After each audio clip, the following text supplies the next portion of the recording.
nama kampungnya,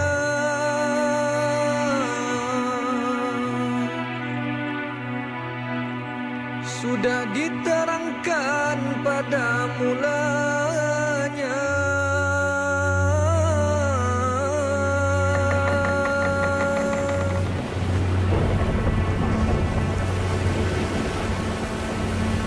Di tepi sungai Martapura letaknya,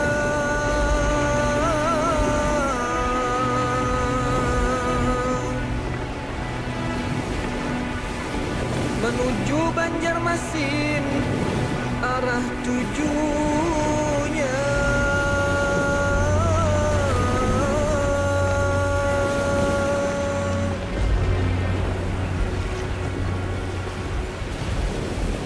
Syiar Islam membahana, doa dan tekad juang kalahkan halangan. Badai topan, bergunung-gunung ombak bukan lagi ancaman. Hanya puja-puji kepada Sang Halim dilantunkan hamba-hambanya.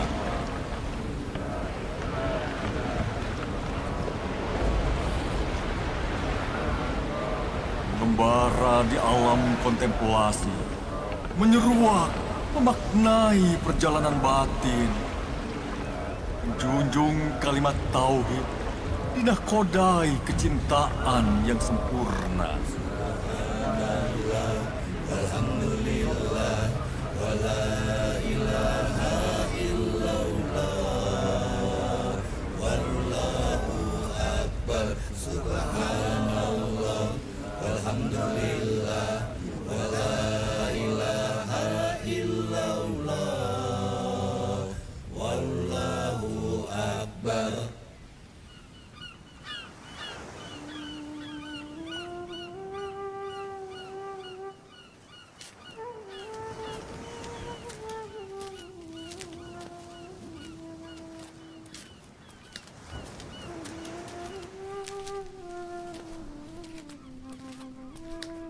Selamat datang di tanah Betawi. Tanah di mana banyak masjid yang dibangun oleh wali-wali Allah. Masya Allah, rasa syukur yang tak terhingga saudara-saudaraku. Abdul Somad Al-Falembani, Daud Al-Fatani, yang mau jauh-jauh meninggalkan tanah airnya sendiri demi mengantarkan kami sampai ke tanah Betawi. Sebelum Syekh Muhammad Arsad dan Abdul Wahab bertolak ke tanah Banjar. Sungguh berat nian rasanya melepas sahabat sekalian yang telah suka duka menuntut ilmu bersama selama ini. Kita telah berikrar akan menjadi cahaya, menyikap tabir dari kegelapan menuju terang. Hanya amanah yang kita emban dari menuntut ilmu di tanah suci yang membuat kita harus berpisah.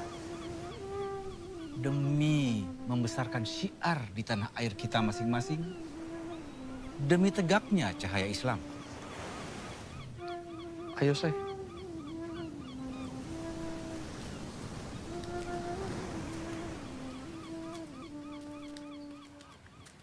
Assalamualaikum. Waalaikumsalam. Sungguh suatu sambutan yang sangat meriah dari Syekh Abdullah dan para ulama-ulama Jawi, penegak panji-panji Islam yang dimuliakan Allah. Hati ini bersimbah rasa haru tak terkira. Hari ini, keberkahan meliputi tanah Betawi. Alhamdulillah. Atas kehadiran ulama-ulama Al-Mukarram dari tanah Haramain yang dicintai Allah beserta malaikat penghuni langit. Mari masuk.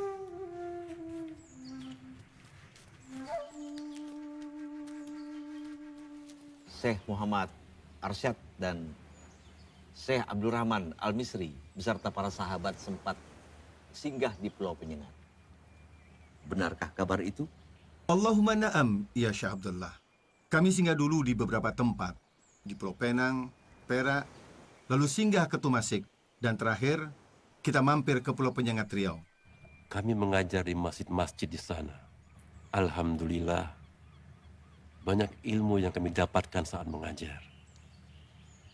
Sultan Riau sangat mendukung siar dakwah di sana. Bahkan, sebagai rasa syukur kepada Allah, beliau berkenan memberikan buah tangan yang elok kepada kami sebagai tanda kenangan dan rasa syukur.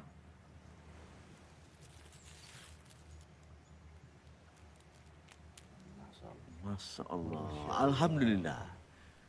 Permisi.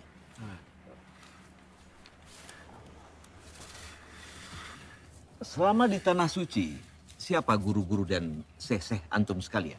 Di Mekah, Ana dan Syekh Abdul Somad belajar fikih kepada Syekh Athaillah bin Ahmad Al-Misri Al-Azhari. Atas izin Syekh Athaillah, kami pergi ke Mesir lewat Madinah. Di Madinah ini kami bertemu Abdul Wahab Bugis dan Abdurrahman Al-Misri Al-Batawi. Ya, Syekh Muhammad bin Sulaiman Al-Qudri, guru fikih kami. Dan beliau menyarankan agar Muhammad Arsyad bin Al-Banjari dan Abdul Qudus Somad Al-Falembani tidak melanjutkan belajar di Mesir. Karena beliau-beliau dianggap sudah mampu dan berilmu. Bahkan guru-guru di Mesir sudah tidak ada yang mampu lagi untuk memberikan ilmu kepada mereka berdua. Guru tasawuf kami berempat adalah Syekh Muhammad bin Abdul Karim As-Saman Al-Madani. Kami diperkenankan suluk dan kholwat langsung di bawah pimpinan dan pengawasan Syekh Muhammad bin Abdul Karim As-Saman.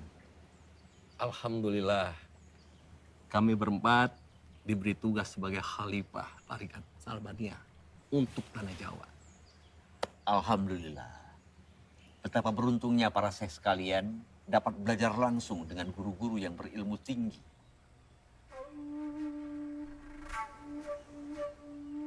Masjid ini kurang tepat arah kiblatnya. Berita yang Ana dengar tentang banyak arah kiblat di tanah Betawi yang tidak tepat tampaknya benar.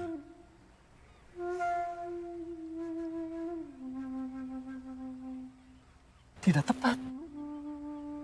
Alafu ya Syekh Abdullah, sejak masjid ini dibangun, apa pernah dihitung lagi arah kiblatnya? Oh, belum pernah, Syekh. Tapi ada apa dengan arah kiblat masjid kami?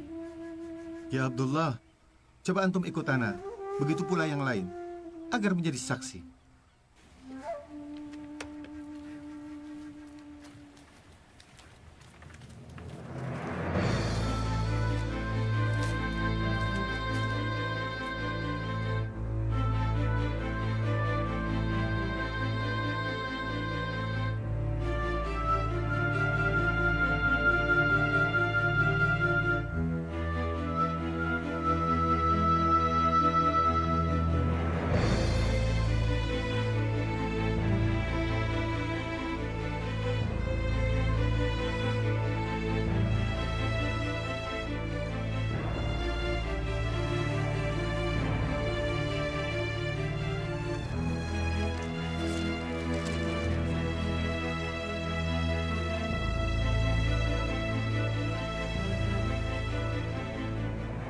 Salah satu titik sudut segitiga bola trigonometri ini adalah letak kota Mekah.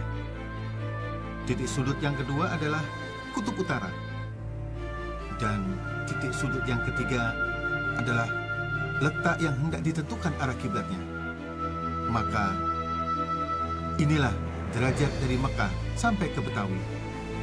Dan garis khatulistiwa membuat titik tepat seperti ini. Nah, inilah letak arah kiblat. Seharusnya 25 darajat lebih ke kanan dari letak sekarang. Tidak mungkin, Syekh Muhammad Arsyad.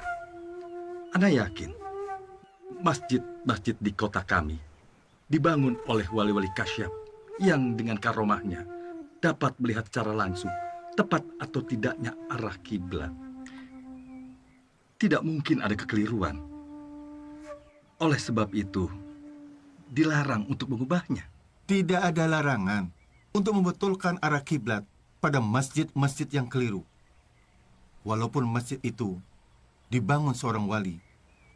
Wali bisa saja keliru. Hanya Nabi dan Rasul yang maksum. Mereka seketika dipelihara Allah dari salah dan dosa. Ya, hanya Nabi dan Rasul yang maksum. Dulu di negeri Yaman, sebagai bentuk ijtihad para ahli fikih ketika menggeser mihrab sebuah masjid yang dibangun oleh seorang wali dengan nama panggilan Abu Saif. Benar apa yang disampaikan oleh Syekh Muhammad Arsyad. Dan bukan rahasia. Banyak masjid-masjid yang dibangun oleh kaum muslimin di daerah Khurafa dan pedesaan Mesir. Dan kemudian difatwakan oleh ulama wajib untuk digeser. Fakta-fakta yang terjadi menggambarkan bahwa tidak ada larangan mengubah arah kiblat sebuah masjid. Jika apabila ada kekeliruan, maka wajib kita merubahnya. Meskipun masjid itu dibangun oleh seorang wali Allah. Islam sangat menjunjung tinggi keilmuan yang dihasilkan oleh ijtihad atas nama takwa. Dan Allah sangat menyenangi orang-orang yang berakal, beriman, mensyukuri semua ciptaannya dan kebesarannya. Oleh karena persoalan tadi, kami mendengar dan kami taat. Sami'na wa ata'na. Alhamdulillah. Allahu Akbar. Malam purnama di dermaga Sunda Kelapa. Berita kehebatan Syekh Muhammad Arsyad telah tersiar ke penjuru. Demang penjilat menyampaikan berita demi mendatangkan pundi-pundi uang kepadanya. Yang mulia Gubernur Jenderal, telah tersiar kabar tentang seorang syekh bersama sahabatnya datang dari Tanah Suci Mekah. Dan bisa mengubah arah posisi kiblat di beberapa masjid wilayah Batavia. Benarkah itu revolusi? Undang syekh itu. Kita buktikan kebenarannya. Baik, Jangan-jangan dia penipu. tapi Tuan Gubernur Jenderal, dia seorang syekh. Syekh Muhammad Arsyad Al-Banjari. Gubernur Jenderal Hindia Belanda berniat menguji sekaligus menjatuhkan martabat Syekh Muhammad Arsyad Al-Banjari demi tujuan memadamkan cahaya kebenaran. Benarkah arah kiblat masjid itu salah? Bisa jelaskan?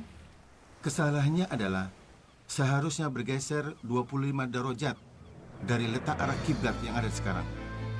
Dengan menentukan letak lintang dan bujur Mekah, maka letak derajat berada di 21 darajat, 20 radian, 67 darajat, 0 radian. Kami menghitung menggunakan tongkat istiwa. Dengan perhitungan 3 titik sudut segitiga bola trigonometri ke arah Mekah.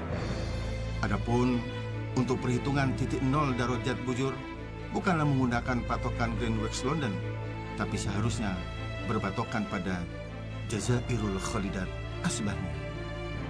Adapun bintang kutub tidak selalu dapat dilihat pada setiap negeri yang terletak di garis khatulistiwa.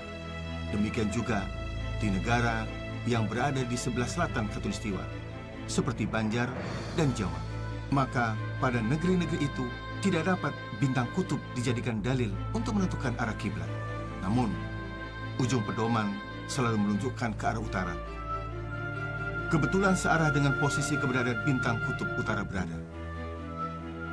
Allah berfirman dalam Al-Quran Surah Al-Anbiya ayat 33, dan dialah yang telah menciptakan malam dan siang, matahari dan bulan, masing-masing berada pada garis edarnya.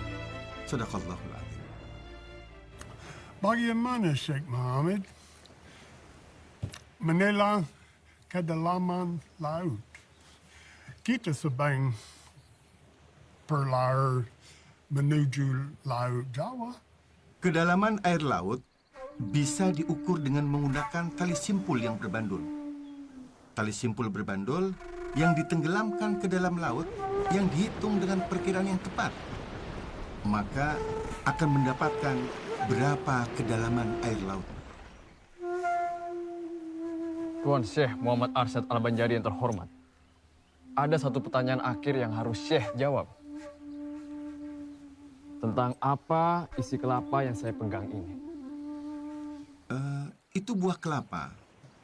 Dan Allah takdirkan isinya air. Gubernur Jenderal tak patah arang. Silahkan dibelah.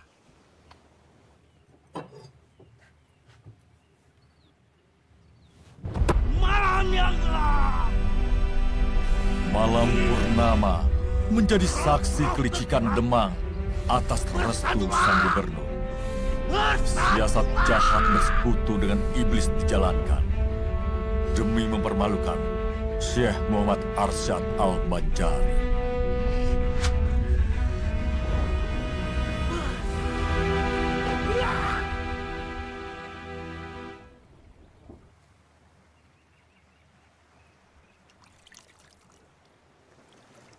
Ahli-ahli sihir itu tidak memberi mudarat dengan sihirnya kepada siapapun, kecuali dengan seizin Allah.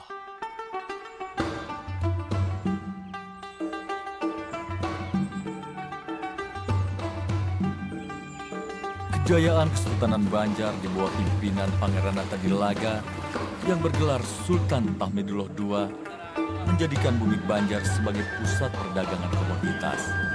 Lada hitam, madu, rotan, emas, intan, damar, hingga kulit binatang. Pemimpin-pemimpin wilayah di Kesultanan Banjar bekerja keras memakmurkan warganya atas petunjuk Sultan Tahmidullah II.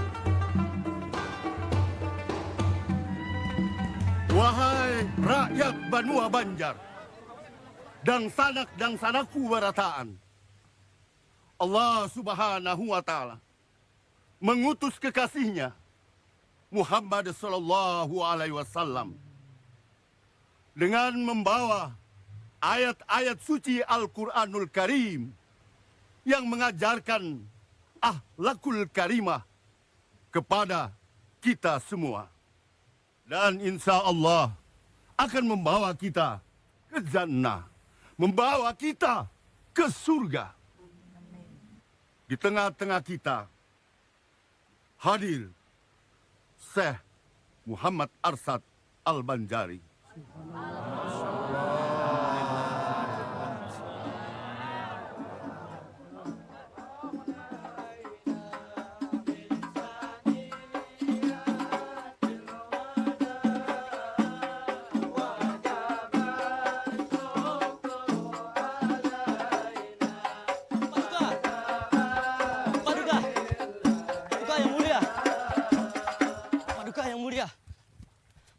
Paduka yang mulia, Tuan Guru Muhammad Arsyad yang kita cintai telah tiba di tanah Banjar.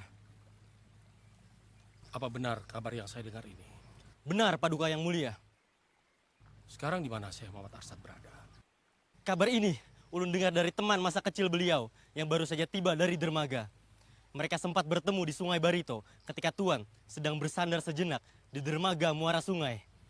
Dan tak lama lagi, Paduka, Tuan Guru Muhammad Arsyad akan tiba di dermaga Martapura. Ini sebuah berita gembira.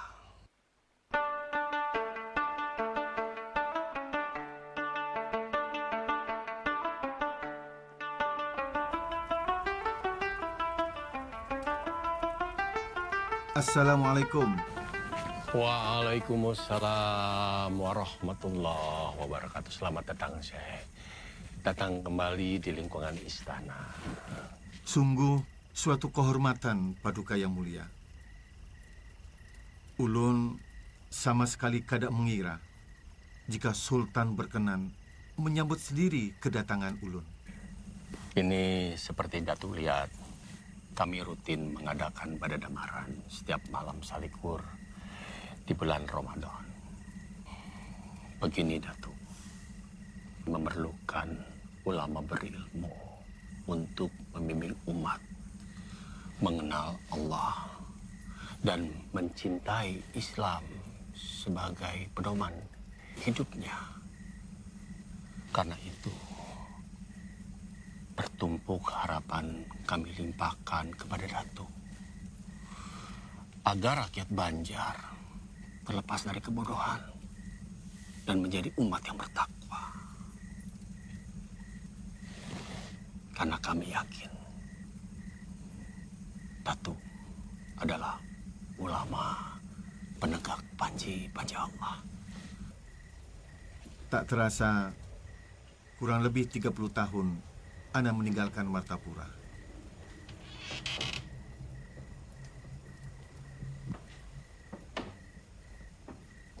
Assalamualaikum. Assalamualaikum. Waalaikumsalam.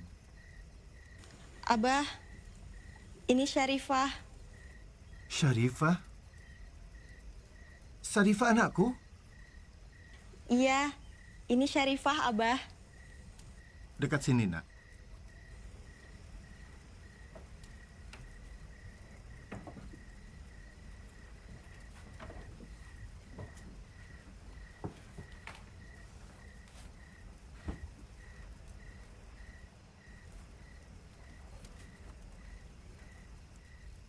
Seperti mimpi rasanya bertemu Abah. Selama ini, Mama hanya bisa menyabarkan Syarifah. Bila Syarifah rindu dengan Abah. Syarifah, Ikam sudah ganal, nak. Lawan Bungas lagi. Waktu di Mekah, Amang Jainal memberikan cincin milik Ikam, Syarifah. Tanda Ikam itu sudah ganal, nak. Dan Ikam nakai sudah wayahnya untuk menikah. Abah, Ulun sudah dinikahkan dengan seseorang oleh Sultan. Ini Usman, suami Ulun. Mohon restu Abah untuk pernikahan kami. Abah juga sudah menikahkan Ikam, Syarifah, lawan Syekh Abdul Wahab di Mekah. Atas dasar Wali Mujibir. Wali Mujibir itu adalah orang yang berhak menikahkan perempuan yang ada di dalam kekuasaannya tanpa izin dan ridho dari perempuan tersebut. Dalam hal ini, Syarifah adalah anak kandung Abah Muhammad Arsad. Hadanglah, ada satu cara untuk menangani masalah ini. Kita lihat siapa yang lebih dahulu menikah lawan Syarifah, apakah Abdul Wahab atau Usman? Abah akan menggunakan dengan cara menghitung ilmu falak. Siapa yang terhitung lebih awal tanggal pernikahannya, maka dia yang sah menikah dengan Syarifah putriku.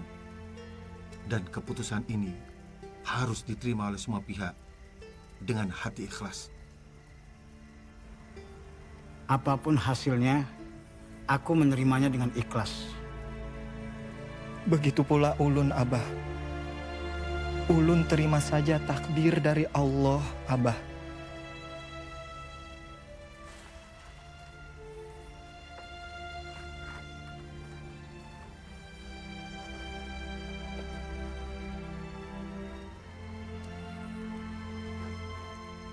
Nah, baiklah. Hasil sudah didapatkan. Berdasarkan perhitungan falak, ternyata pernikahan Syekh Abdul Wahab lawan Syarifah lebih dahulu daripada pernikahan Usman lawan Syarifah. Ini disebabkan karena hasil dari perhitungan ilmu falak itu sendiri. Maka pernikahan Abdul Wahab dengan Syarifah putriku menurut agama syah. Ulun terima hasil ketetapan Abah. Dan Ulun mengikhlaskan Syarifah demi kebahagiaan Syekh Abdul Wahab.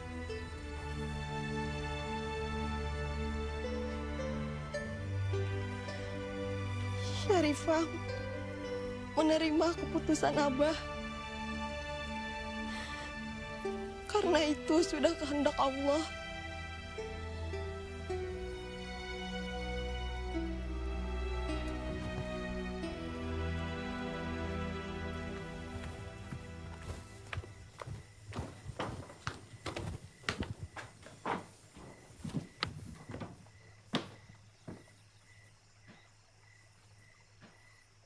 Silakan Pangeran Amir.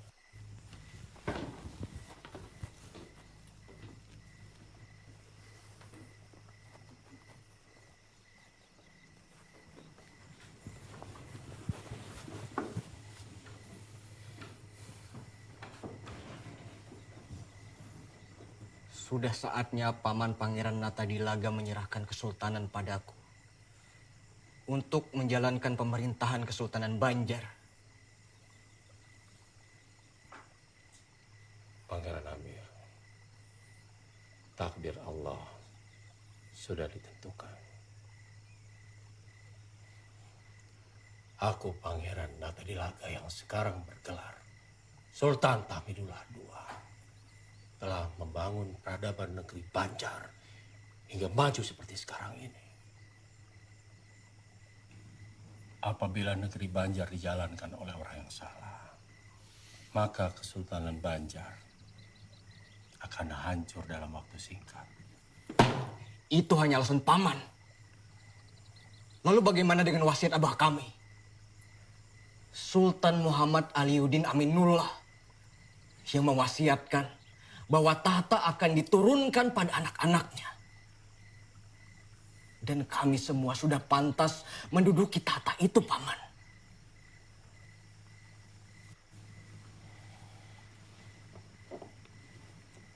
Akan aku berikan apa yang pangeran minta.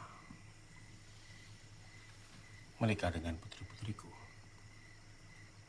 Harta yang pian inginkan.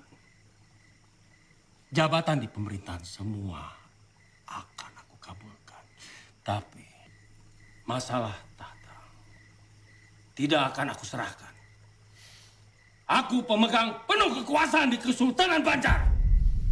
Aku pemimpin yang diangkat atas berkat Allah.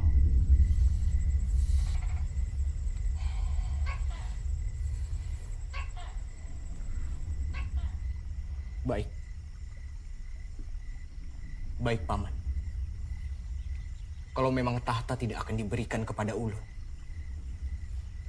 maka izinkan ulun untuk diberangkatkan ke Tanah Suci melaksanakan ibadah haji.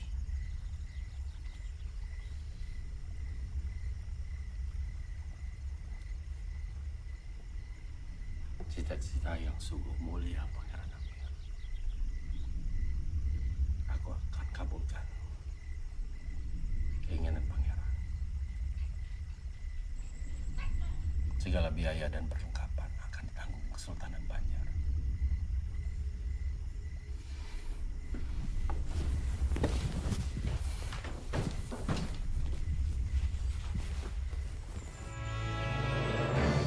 Perebutan kekuasaan terjadi.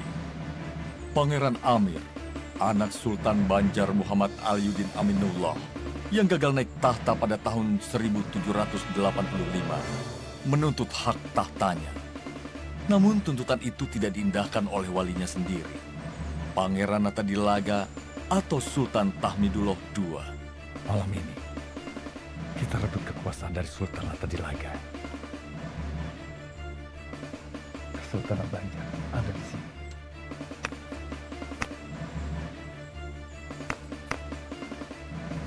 Dia dijaga oleh Pateng Juru. Kamu lewat sini. Kalian lewat di sini. Paman, kita akan bertemu di sini. Kita akan gempur Natadilaga. Sasaran kedua.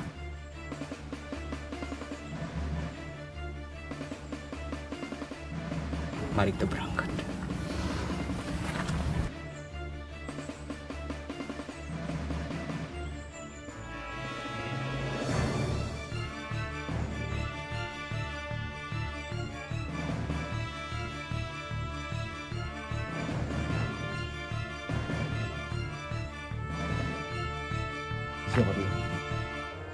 Sudah cukup pembicaraan kita malam ini. Saya mau istirahat. Paduka! Paduka yang mulia. Panglima. Ada kabar dari mata-mata kita. Pangeran Amir serta pasukan terpilihnya malam ini akan melakukan serangan diam-diam ke istana. Mohon izin Paduka. Ulun siap melumpuhkan serangan ini. Tumpas perlawanan mereka. Siap, Paduka. Tunggu. Pangeran Amir jangan sampai terluka. Siapkan pedang. Daulat Paduka.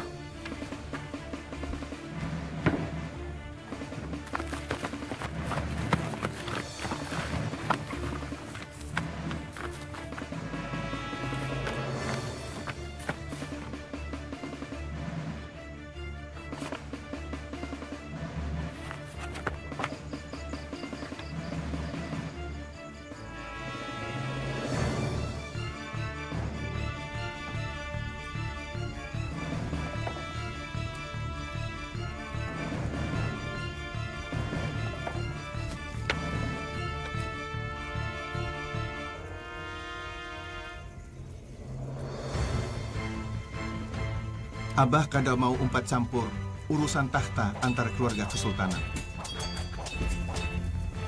Masalah tahta adalah masalah rumit. Kedua belah pihak punya keinginan untuk berkuasa. Tugas Abah hanya mengembangkan agama Islam bagi masyarakat Banjar. Ini lebih penting bagi Abah daripada ikut masalah perebutan tahta. Bagi Abah, negeri yang dipenuhi oleh insan yang bertakwa adalah negeri yang dirahmati Allah. Semoga pertikaian tahta ini cepat selesai dan tidak menjadi peperangan lagi. Peperangan mengorbankan rakyat tak berdosa. Namun, perang juga menjadi gerbang perubahan nasib suatu bangsa. Tahan. Biarkan pangeran lari. Takdir perubahan telah dicatat di Lauhil Mahfuz. Ditetapkan Allah dalam rahasianya berhasil atau gagal.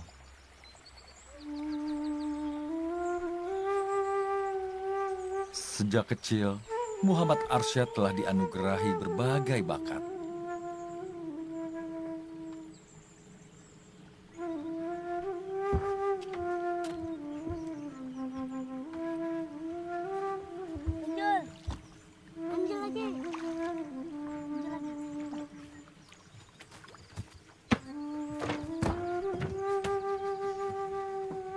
Paduka Sultan, ini yang membuat lukisan itu.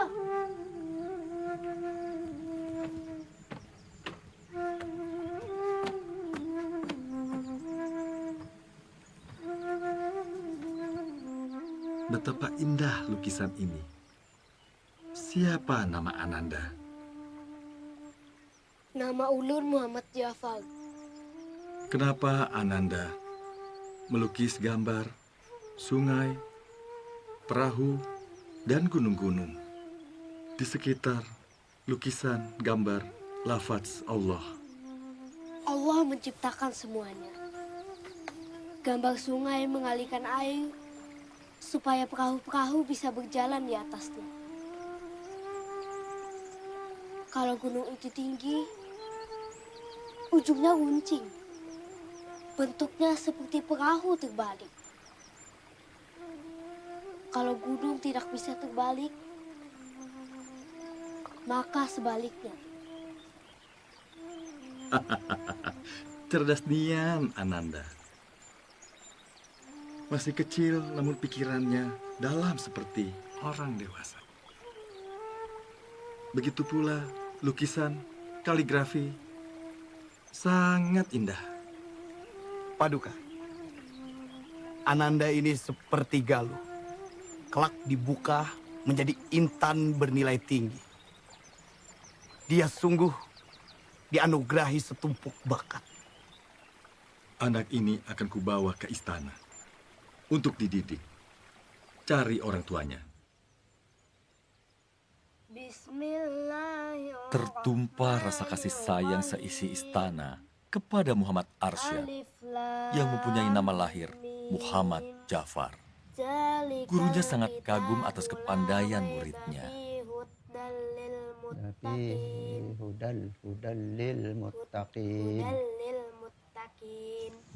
Akhlak, budi pekerti yang lemah lembut, dan sikap gemar menolong membuat teman-temannya menjadikan Arsyad sebagai tauladan mereka. Sat, ayo main logonya.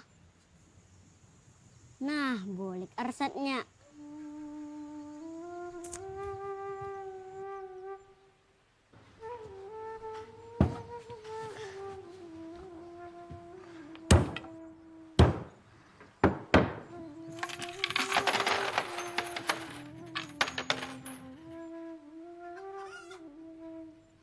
Assalamualaikum, Kai. Waalaikumsalam. Ada apa, Cok? Nina, Kai, gasan pian.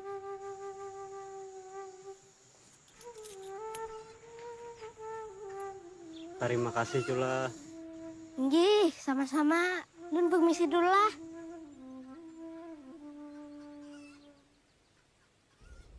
Salam Paduka. Ini adalah hasil bumi dari kebun hamba. Sebagai rasa syukur, hamba berikan kepada Paduka.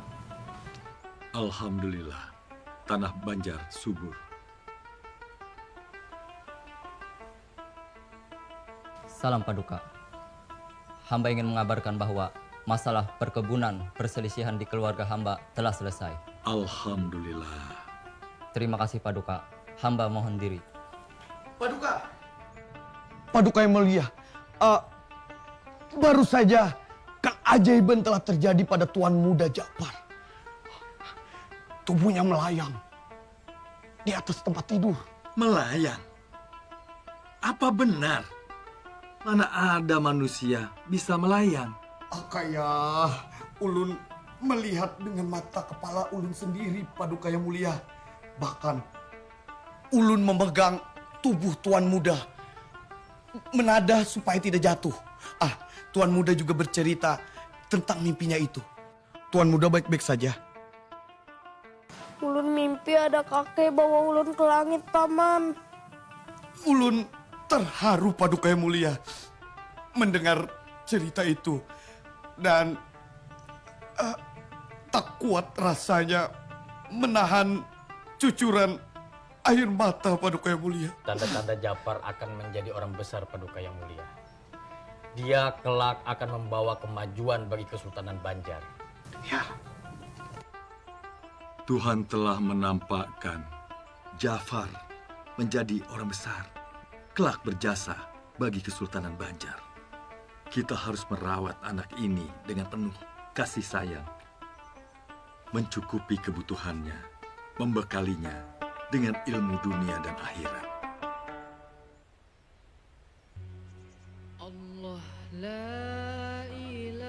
Ulun Muhammad Arsyad. Pian Burungai akan ulun rawat dengan kasih sayang.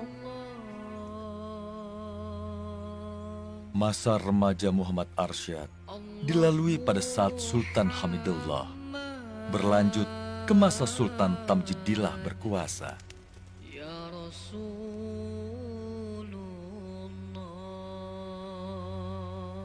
Assalamualaikum.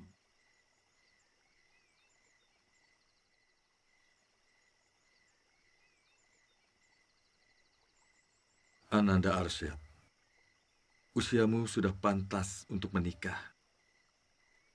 Ada seorang perempuan yang saleha yang saya pilih untuk mendampingi Ananda. Supaya hidup Ananda tenang, tak kalah menuntut ilmu. Ngaran perempuan saleha itu adalah Bajut.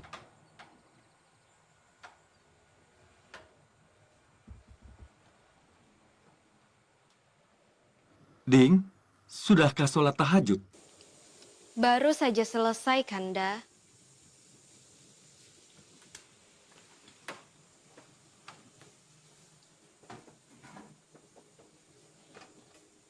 Ding, malam ini begitu hening. Bumi seakan bersujud. Dan angin pun serasa malu untuk bersiul lantang. Apakah malam ini malam Lailatul Qadar? Bahkan, biasanya malam diramaikan dengan senandung nyanyian jangkrik. Kali ini, sunyi senyap, Kanda. Semoga anak kita lahir dalam keadaan sehat, Dinda. Menjadi anak soleh dan soleha. Berbakti kepada orang tua dan agamanya. Dan semoga kelak menjadi ulama penegak panji-panji Allah. Amin, Kanda. Semoga Allah berkenan mengabulkan, Kanda. Malam ini, Allah menunjukkan hidayahnya kepada Kanda. Ada tekad kuat di hati untuk menuntut ilmu ke tanah Haramain. Kanda, Dinda memerlukan Kanda untuk menemani kelahiran anak yang kita dambakan bersama. Tapi bakti diri kepada Allah lebih utama. Dinda ikhlas melepas Kanda. Jadikanlah Dinda pendamping Kanda dalam syiar Islam. Waktu berpisah tak dapat ditunda. Air mata pun tak bisa ungkapkan rasa. Untayan doa jadi penanda asa. Rasa ikhlas melepas kepergiannya. Menembus relung malam, tiada batas. Detak jantung dua hati saling berbalas. Penghubung kala rindu tiada bertepi. Namun cintaku pada Sang Khalik tiada henti. Berat ku rasa tanpamu. Aku mencintaimu, suamiku. Namun Haramain telah menunggumu. Ya Allah, pemilik segala kerajaan, anugerahilah ilmu dari tanah Haramain. Anak keturunanku menjadi ulama-ulama yang tangguh dan berilmu demi syiar kalimat tauhid di tanah Banjar. Cita-cita yang mulia anak Nda Arsak.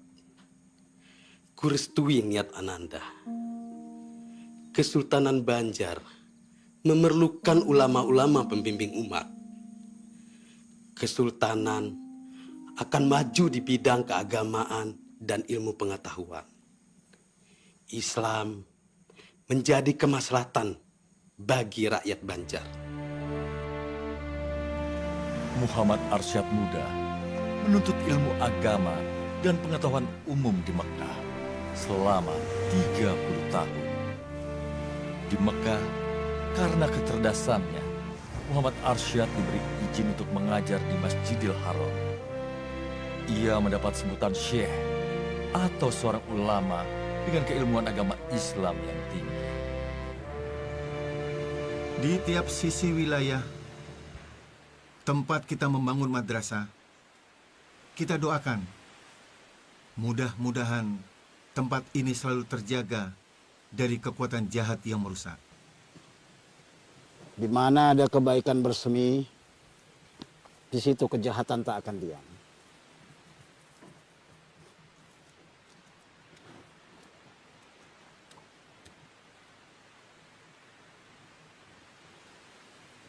Ini yang terakhir. 4 sisi madrasah sudah selesai dipagar. Semoga dari tempat ini lahir ulama-ulama penegak cahaya Islam. Bertambahnya umat-umat bertakwa yang selalu menjunjung tinggi ilmu dan keimanan dalam menyelesaikan setiap permasalahan. Biiznillah, semua terjadi karena izin Allah. Syekh Muhammad Arsyad Al-Banjari sangat giat berdakwah ke tengah-tengah masyarakat, baik di kota maupun di desa, baik di lingkungan keluarga sultan maupun rakyat jelata.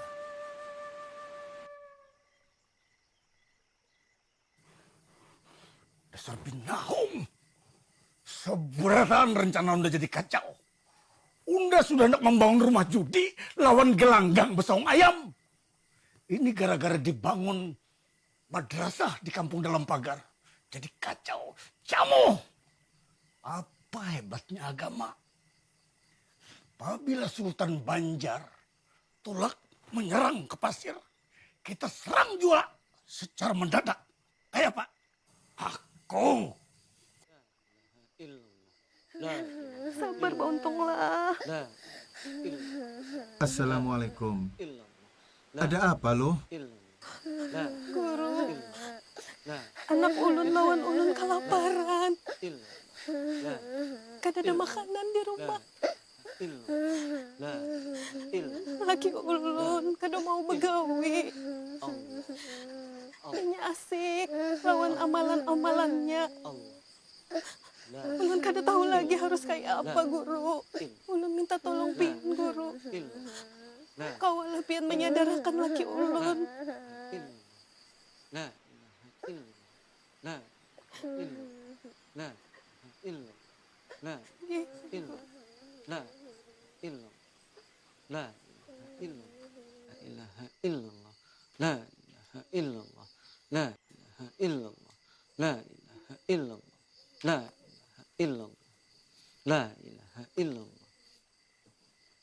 Nang, maukah Ikam menjadi orang pilihan untuk bisa bersama dengan Rasulullah di surga kaina? Inggih, ulun hendak benar bersama Rasulullah, kekasih Allah, supaya ulun kau melihat wajah Allah. Mencari nafkah itu adalah jihad fisabilillah. Berjuang di jalan Allah.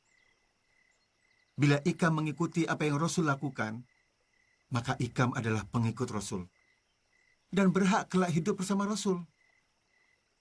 Rasul SAW bersabda, sesungguhnya, bila seseorang bekerja untuk mencari nafkah, serta mencukupi kedua orang tuanya, maka ia pun fisabilillah. Berjuang di jalan Allah.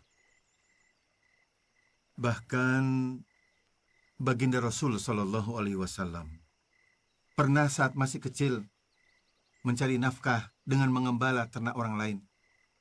Beliau kian mahir berdagang.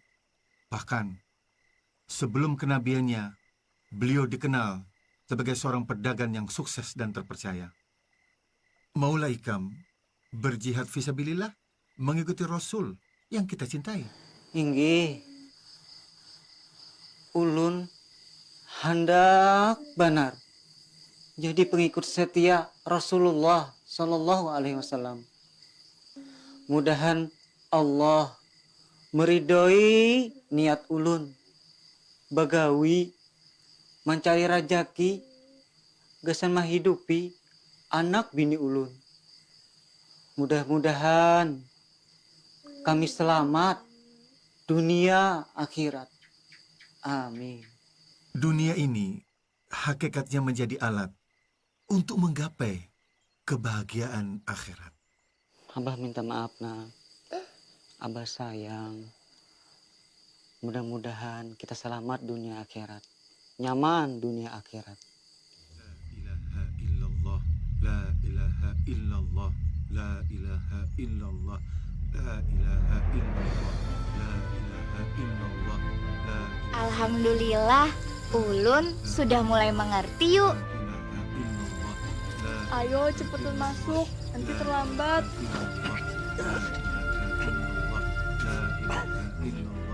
La ilaha illallah, la ilaha illallah, la ilaha illallah.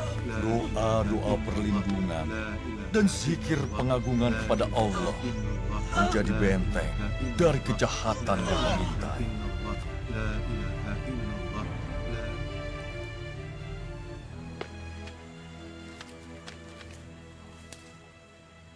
Ini dasar binahong. Kenapa nangka itu jangan kawa? Hah? Bual! Sudah dipadahi. Kenapa? Kau pintar nih. Sudah aku padahi, bakar bila perlu.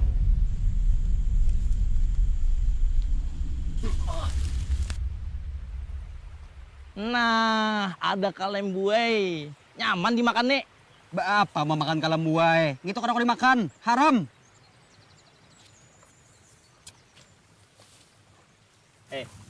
Kalambu itu halal dimakan. Nah, kalambu itu haram. Nah, dari mana dasarnya ikam nih? Bungo dipelihara. Mau kamu nyambati bungo? Ngarannya kalambu itu pasti haram sudah. Nah, melawan kah? Assalamualaikum. Waalaikumsalam. Tuan Guru, hati boleh panas, kepala harus tetap dingin. Bubuh nikam jangan saling menyakiti lah. Berdebat boleh aja, tapi jangan emosi, lantas lepas kendali. Bubuh nikam berdebat tentang kalembui kalau halal atau haramkah bila dimakan. Inggih, Tuan Guru. Baiklah, semua binatang banyu yang hidupnya di dalam banyu maka halal untuk dimakan. Atau juga dapat hidup di daratan tetapi kada lawas, baik dari jenis iwak maupun yang lainnya.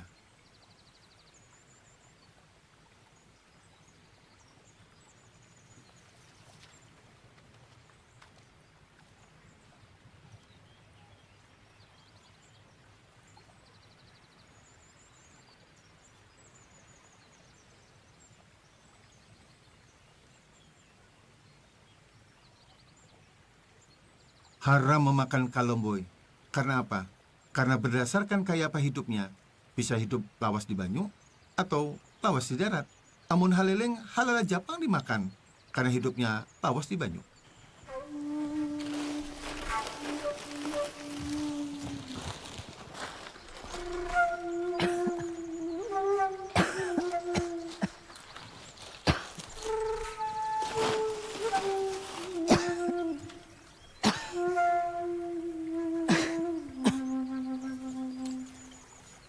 Wahab. Iya, Pak. Tolong pang dan Isidin. Iya, Pak. Assalamualaikum.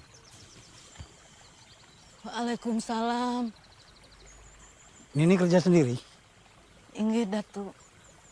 Laki ulun lagi garing banget. Sampai kada kobo bangun. Dan ulun sudah mulai kada kuat. Anak Nini? Kedua anak ulun tulak merantau. Sampai ini kada simbulikan lagi. Nini tinggal di mana? Di kampung sebelah, Datu. Kada jauh pada sini. Boleh kami antar? Terima kasih, Datu.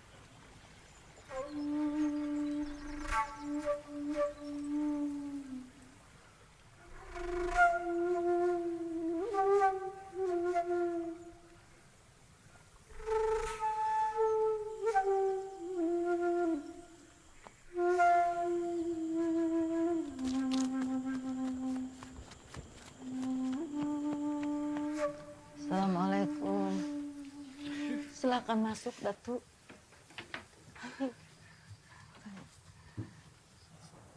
Silakan duduk, Pak Tuan Guru.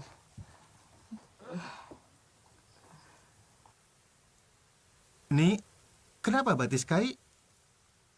Kai diseret bahaya gono di Sungai Martapura, Datu. Alhamdulillah, Kai masih bisa menyelamatkan diri. Meskipun luka parah diseret buaya.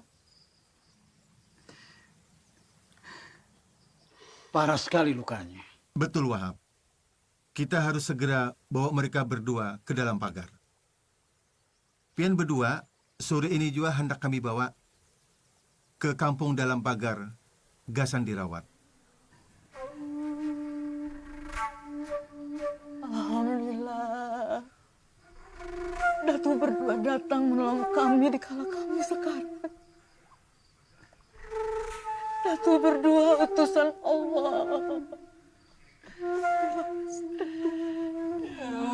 Ayo ya kayu. La ilaha illa anta. Allahu Akbar.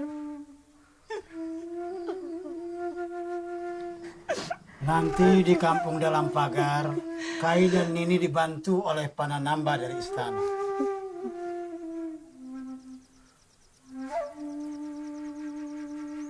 Abah, sepertinya banyak sekali persoalan di kampung dalam pagar ini yang harus dibenahi. Harus ada hukum fikih yang mengaturnya. Tuan Guru, tolonglah kami, Tuan Guru, tolong kami. Jenazah yang kami makamkan itu keluar dari liang lahat.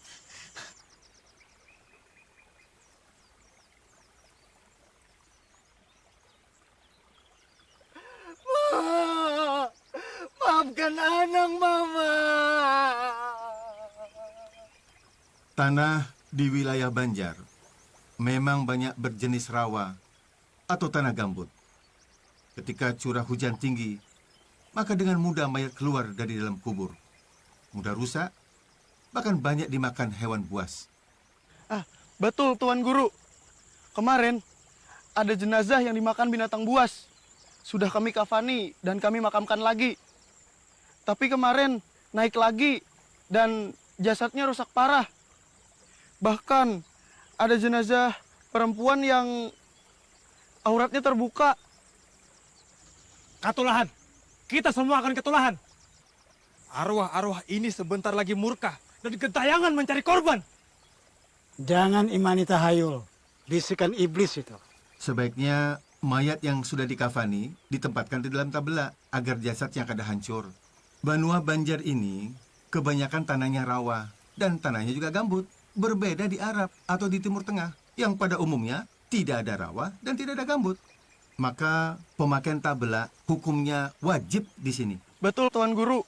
Kata Abah yang pernah ke tanah Arab, di sana hanya ada padang pasir. Keadaan alam yang berbeda yang membuat hukum fikih menyesuaikan diri dengan masalah yang dihadapinya. Makruh lagi bid'ah menanam mayat di dalam tabela. Tiada makruh, bahkan wajib karena uzur. Seperti tanah berair, atau rupui, atau mayat perempuan yang tidak ada muhrim, atau takut akan binatang buas yang mengorek ke tanah kubur itu.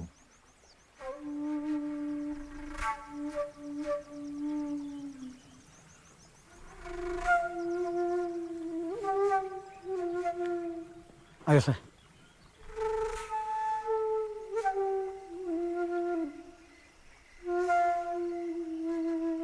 Daun ini sangat berkhasiat mencegah luka kayu yang makin parah dan membusuk. Daun ini ulun campur dengan ramuan buatan yang dapat dengan cepat mampu mengeringkan luka. Padi, Padi, Padi, ampun, Padi, Padi, Padi, Padi. Ini ramuan dari tanah Hindi, Datuk. Pengobatan daun kelor ini sudah ada sejak bahari kala. Ulun terima kasih banyak. Pian mau mengobati ulun. Paduka yang mulia, alhamdulillah, kesultanan yang Paduka pimpin sangat maju perekonomiannya. Pembangunan terjadi di mana-mana. Pengajaran Islam maju pesat. Mengaji dan membaca tulis Arab Melayu semakin membumi. Rakyat Banjar semakin mengenal tentang tauhid dan fikih. Pengajaran ilmu nahwu dan sorof yang diajarkan guru-guru dalam bahasa Arab memudahkan santri-santri bisa membaca dan memahami kitab-kitab berbahasa Arab, insya Allah. Dari pesantren kampung dalam pagar ini, bermunculan para mubaligh, ulama, guru agama, serta orang alim. Insya Allah.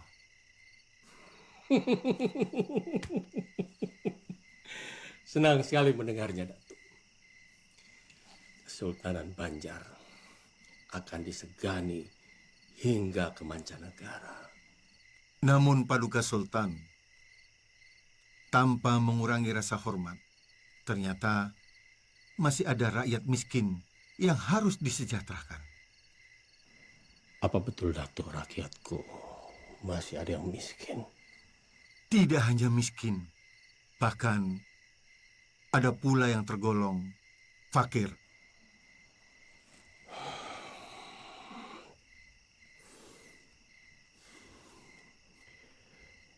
Kemiskinan adalah cermin dari kegagalan suatu negeri. Aku sebagai penguasa Kesultanan Banjar tidak akan membiarkan hal ini akan terjadi. Anugerah amanah dari Allah sebagai Khalifah Kesultanan, maka aku akan sejahterakan negeri ini secara merata. Akan aku kerahkan segenap kemampuanku, Datuk. Baik Paduka Sultan, sebagai orang Banjar akan mencurahkan segenap pemikiran, mendukung daya dan upaya Paduka dalam rangka mengentaskan kemiskinan.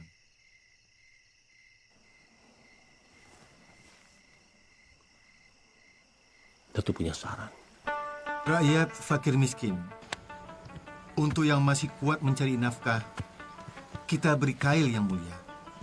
Sedangkan yang tidak mampu bekerja, seperti orang lumpuh, buta, jompo, diberikan bantuan yang sifatnya rutin, sehingga kebutuhan mereka tercukupi dan layak. Melalui penyaluran zakat harta, diberikan dalam bentuk modal usaha ataupun modal kerja, bukan lagi bahan pokok yang habis dimakan. Sebuah terobosan yang bijak dan tepat guna, Datu. Khalifah Umar ibn Khattab menyatakan, pemberian zakat hendaknya bisa mengurangi kemiskinan, sekalipun dengan memberikan 100 ekor unta. Karena tujuan zakat adalah menjadikan mereka tidak lagi sebagai peminta atau penerima zakat. Itulah hakikat dari mensejahterakan kehidupan umat. Islam tidak hanya membangun peradaban dunia, tapi juga menyelamatkan kehidupan rohi. Bagi fakir miskin yang tidak mempunyai kemampuan untuk berusaha, maka atas izin sultan, ia bisa dibelikan semisal kebun, di mana kebun itu bisa disewakan atau bisa dikelola sendiri, yang hasilnya bisa untuk mencukupi keperluan hidupnya sampai kadar umur rata-rata manusia. Sedangkan bagi fakir miskin yang mampu bekerja, penyaluran zakatnya diutamakan berbentuk alat yang sesuai dengan kemampuan mereka. Buruh tukang, kita belikan alat pertukangan. Buruh tani, kita belikan alat pertanian. Bagi fakir miskin yang mempunyai keahlian tertentu, maka atas izin sultan, ia dibelikan alat atau sarana yang bisa dipergunakan untuk mencari nafkah. Meskipun alat yang dibutuhkan itu lebih dari satu macam, maka ia bisa dibelikan semisal kebun untuk menutupi kekurangannya. Kurang lebih seperti itulah paduka sultan. Bagi fakir miskin yang mempunyai keterampilan berdagang, maka ia diberi modal sesuai dengan keperluannya, meskipun itu banyak. Jika hasil dari usahanya itu belum cukupi, maka ia boleh menerima zakat lagi. Baik, Datu. Aku sebagai penguasa Kesultanan Banjar sangat mendukung masalah zakat ini. Aku tugaskan Datu untuk mengelola zakat demi sebesar-besarnya kemakmuran rakyat Banjar. Selain pendapatan pajak dari Kesultanan Banjar sendiri.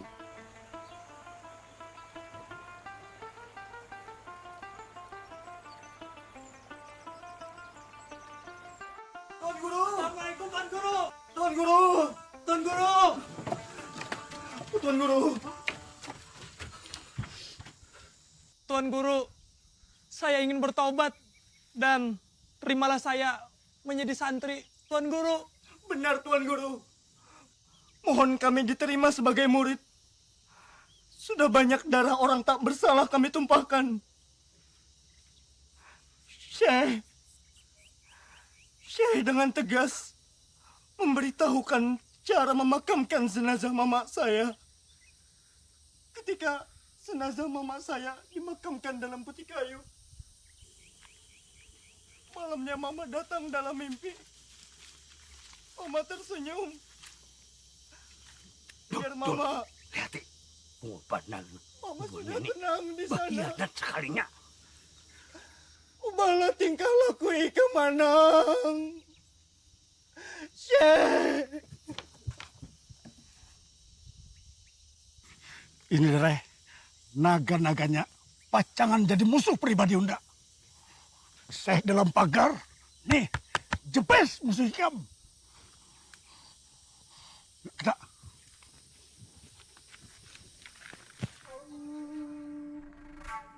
Abdul Wahab Abah baru saja membuat tanda sudetan sungai untuk membuat sungai buatan guna mengatur pasang surutnya air, mengairi sawah-sawah yang kering, menjadikan alat lalu lalang perahu. Ini semua dapat menghidupkan perekonomian di wilayah Banjar. Sudetan ini mempermudah pedagang-pedagang untuk datang dari mana saja dan berniaga di Martapura. Sistem pengairan sebagai bagian dari kebudayaan leluhur yang dikenal oleh masyarakat Banjar. Ada berbagai ragam bentuknya. Ada anjir, andil, tahta, syaka, dan antasan. Lalu, sudetan yang Abah lakukan ini apa namanya? Handil, saluran kedua yang bermuara pada sungai. Kita bisa kerahkan para santri untuk melebarkan sungai lebih dari 30 meter dengan kedalaman 7 hingga 10 meter. Kita mulai kerjakan awal kemarau, semoga selesai di musim hujan. Sistem pengendali banjir berlaku sistem pasang surut yang mempertemukan Sungai Martapura dari Pegunungan Meratus dan Pegunungan Pamatun, sehingga jadilah anak sungai yang dapat mengalirkan air membelah Sungai Martapura dan Sungai Tuan. Kemudian anak sungai itu disempurnakan sehingga berfungsilah sebagai irigasi yang dapat mengatur jalannya air. Dan diperoleh lahan yang dulunya tidak subur menjadi lahan yang subur. Hingga tanaman yang mereka tanam bisa panen dengan hasil yang mengembirakan. Dan perekonomian masyarakat Banjar akan tumbuh dengan baik.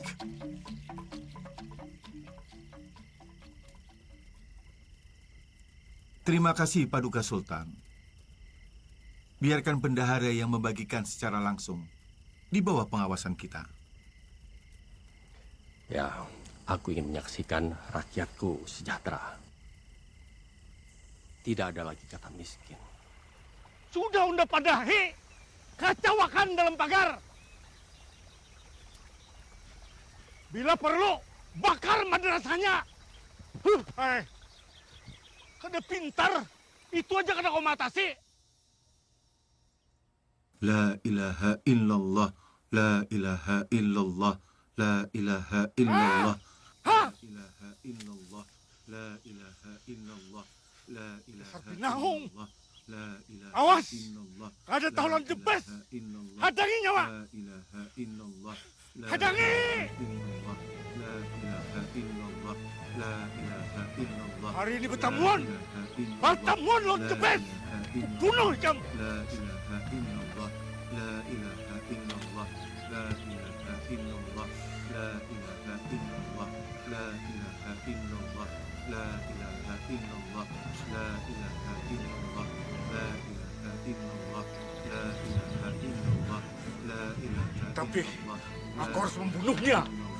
La ilaha illallah, la ilaha illallah, la ilaha illallah.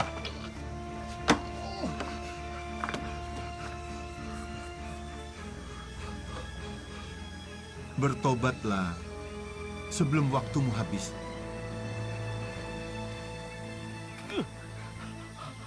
Ampun, Se. Ampun. Ulun kalah. Ulun bertobat, Se. Ulun tobat. Sebelum seseorang ingin menjalani, Tobat. memahami, dan mengamalkan lebih lanjut tentang tasawuf, maka ia harus mengenal dirinya. Man arafa nafsahu, faqad arafa rabbahu. Datuk Sanggol tinggal di Tatakan Tapin. Pertama kali kami bertemu di Mekah, Tuan saat itu mengenakan baju palembangan hitam. Abah kebingungan. Celana hitam. Kenapa bisa orang Banjar laung di ke kepala. Mekah setiap hari Dari Jumat? manakah Tuan berasal sebenarnya? Ulun namanya Sanggul. Ulun dari Tatakan Tapin. Tapin? Tapin Banjar? Inggih, Datuk. Masya Allah. Datuk, dari mana asalnya? Nah, tetamu orang Banjar sekalinya. Ngaran ulun Muhammad Arsad, asal kampung Lok Gabang, Martapura. Ulun kira Datuk orang Timur Tengah. Abah ulun memang punya darah di sini. Pekerjaan Abah adalah sebagai ahli pengukir kayu untuk kegiatan pertukangan di dalam Istana Banjar. jiwa seni nampaknya turun ke ulun yang senang melukis. Rasa dalam jiwa digerakkan oleh sir, sedangkan akal menyeru dalam jahar. Keduanya berpadu dalam kecintaan pada ilahi. Sujudnya bagai batu, takbirnya mengguncang arash. Dalam pujian Rahman dan Rahimnya,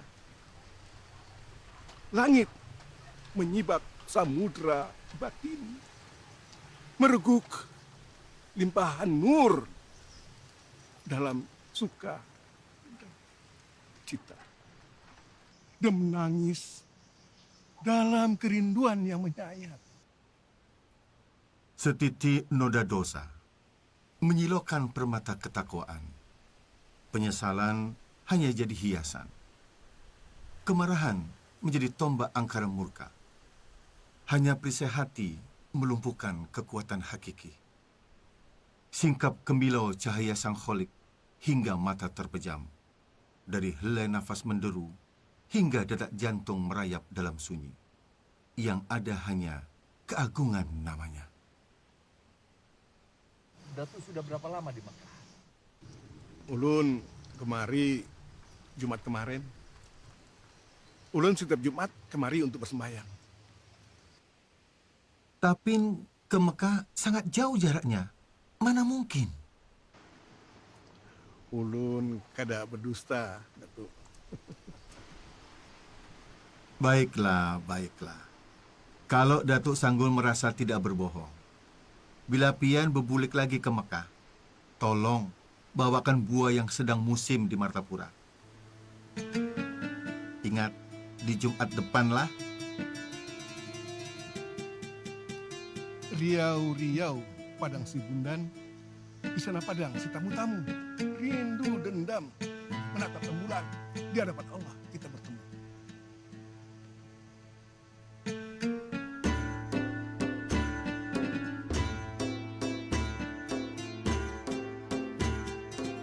Ya, benar Datuk. Ini buah durian. Memang asli buah durian yang tidak ada di Mekah.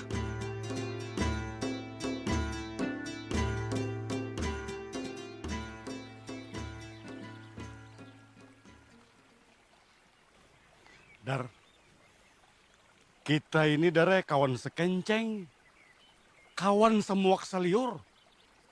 Ikam ingatlah kita bahari, mulai lok selong, lok buntar, sampai kita ke Sungai Jingah. Nah, kehendak akulah darlah, kita ini tua sudah dare. Lawan sekira kamu tahu, unda ini sudah bertobat. Nah, jadi unda hendak nyawa bertobat juga. Nah ini. Oh, jadi kayak itulah nyawa lah. Hah? Takutan kah? Lawan nangakan Datu. Apa kakaknya? Arsat. Datu Arsat. Datu orang pagar kerja. Takutan kah? Hah? Nih, nah, abadal. Kan suatu takutan. Dar, unda ini kada pernah takutan, Dar. Ikam tahu seorang, tapi unda ini sadar. Oh, benar muftinya unda. Benar mufti. Ah, benar takutan. Benar mufti. Menyuruh udah bertabur. Benar mufti. Benar mufti. Ya.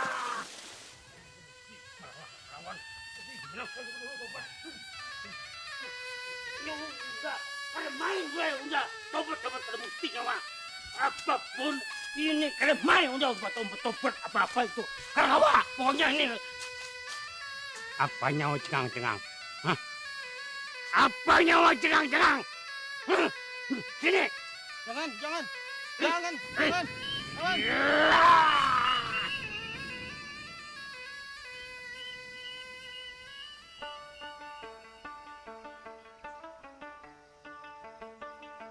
Assalamualaikum warahmatullahi wabarakatuh. Waalaikumsalam warahmatullahi wabarakatuh.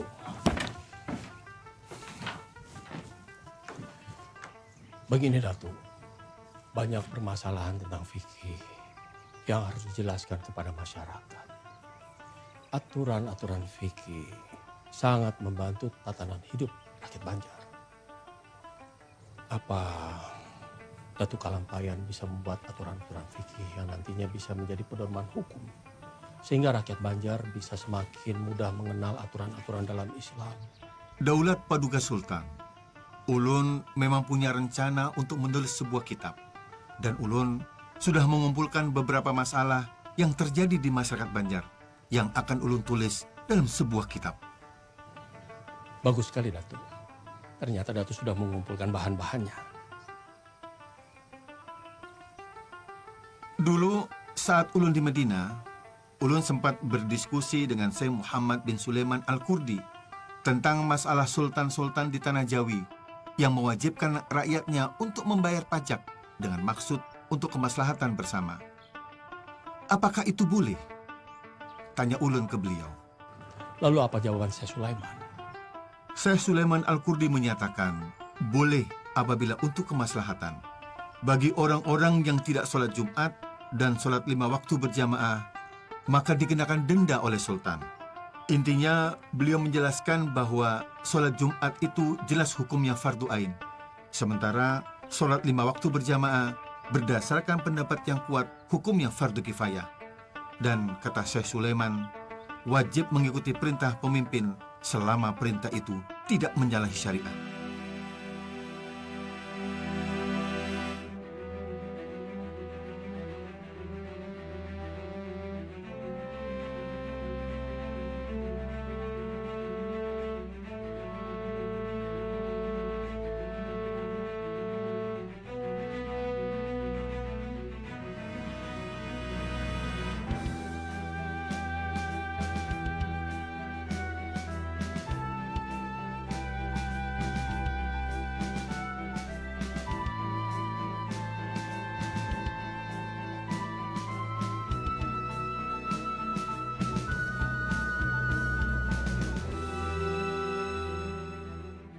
Paduka Sultan, kitab Sabilal Muhtadin ini adalah untuk kepentingan pelaksanaan hukum Islam di Kesultanan Banjar.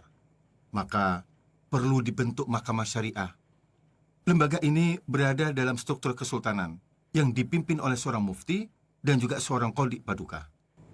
Apa itu mufti dan qadhi, Datuk? Mufti adalah hakim tertinggi. Posisi mufti berada di bawah sultan. Tugasnya memberikan fatwa dan nasihat kepada sultan. Ia bertanggung jawab mengawasi mahkamah syariah di Kesultanan Banjar. Sedangkan qadhi, ia bertindak sebagai hakim sehari-hari di ibu kota Kesultanan Banjar. Untuk menjalankan lembaga hukum berkaitan dengan aturan-aturan fikih, telah ulun rangkum dalam aturan-aturan fikih dari berbagai aturan fikih yang ada. Ulun himpun dalam sebuah kitab yang ulun beri nama Sabilal Muhtadin. Di dalam kitab yang ulun buat dalam bahasa Arab Melayu ini, bertujuan agar mudah dimengerti orang Banjar. Ada beberapa pokok pikiran ulun sendiri untuk melengkapi dari berbagai aturan-aturan fikih yang ada. Salah satunya dengan kitab Siratal Mustaqim karya Syekh Nuruddin Ar-Raniri yang ulun tuangkan juga dalam kitab ini. Kitab ini bermazhab Syafi'i yang banyak dijadikan rujukan, namun kurang dimengerti orang Banjar karena menggunakan bahasa Melayu Aceh. Luar biasa, Datuk. Kitab ini memudahkan aturan-aturan agama Islam makin dimengerti oleh rakyat Banjar. Aku akan menyebarluaskan hingga menjadi rujukan bagi kerajaan-kerajaan Islam lainnya. Karena kitab Sabilal Muhtadi ini isinya sangat lengkap membahas aturan-aturan hukum Islam dan menggunakan bahasa Melayu. Menurut Datuk, siapa yang pantas duduk menjadi mufti dan qadhi di Kesultanan Banjar? Cucu ulun yang sedang berdakwah pantas menjadi mufti. Namanya Muhammad As'ad Paduka. Sedangkan Abu Su'ud, dia adalah seorang mubaligh dan pantas menjabat sebagai seorang qadhi. Sedangkan ulun juga mengusulkan putra ulun Sihabuddin, Zainuddin, Hasanuddin sebagai khalifah. Kitab yang akan dijadikan undang-undang ini berisi lengkap dengan mahkamah syariahnya dan para pejabat yang akan menjalankannya. Luar biasa jasa Datuk bagi Kesultanan Banjar. La haula wa la quwwata illa billah. Syarat tayamum itu ada 10 perkara. 1. Alat yang dipergunakan tayamum adalah tanah. 2. Tanah yang dipakai itu suci. 3. Tanah yang dipakai bukan tanah mustakmal, yakni yang sudah dipakai untuk kegiatan bersuci yang lainnya. 4. Murni dari campuran. Assalamualaikum warahmatullahi wabarakatuh. Waalaikumsalam warahmatullahi wabarakatuh. Ayo, Ha.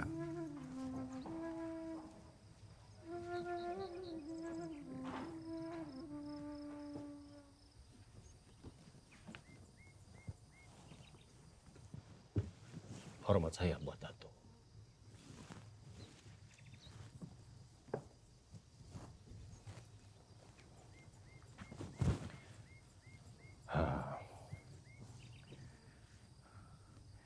Datuk Harsyad, tampaknya Kesultanan Banjar